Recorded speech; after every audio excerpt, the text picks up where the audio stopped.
શું કાયદાનો ઉપયોગ હવે નિર્દોષોને ડરાવવા માટે થઈ રહ્યો છે? પંચમહાલના શહેરામાં એક ચોંકાવનારો કિસ્સો સામે આવ્યો છે. વલ્લભપુર ગામના આ સામંતસિંહ બચુસિંહ સોલંકીનો આક્ષેપ છે કે બાબુભાઈ ખુશાલભાઈ ચમારે તેમની 15 લાખની જમીન પચાવી પાડી છે. હદ તો ત્યારે થઈ જ્યારે આ વૃદ્ધે પોતાની જમીન માંગી ત્યારે તેમને ખોટી એટ્રોસિટીની ફરિયાદ કરવાની ધમકી આપવામાં આવી. ગૌચર કૌભાંડ બાદ હવે જમીન હડપવાનું આ નવું કારસ્તાન સામે આવ્યું છે. શું તંત્ર આ લાચાર વૃદ્ધને ન્યાય અપાવશે? જુઓ આ પૂરો વિડીયો અને શેર કરો જેથી સત્ય બહાર આવે.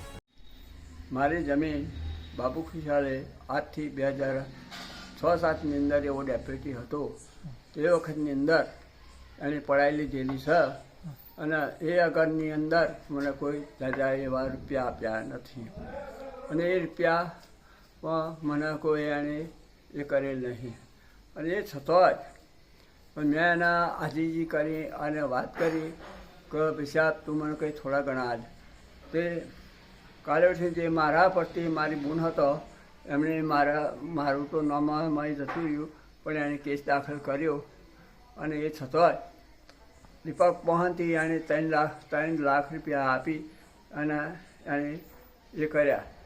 એ છતાંય મારી બૂનનો નિવૃત્ત કેસ કર્યો. તમને કહો હું બાપુ ખુશાલના ઘેર ગયો તે વખતેની વાતમાં કાં તો એમ કહે છે તો મને એમ કહે છે કે તું મારી ઘેર કેમ આવ્યો?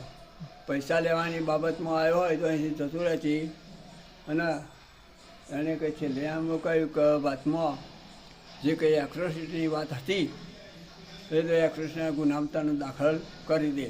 ઉપરથી મારી જમીન મારા ચૂપચાપ આવતું રહેવું પડે સાહેબ.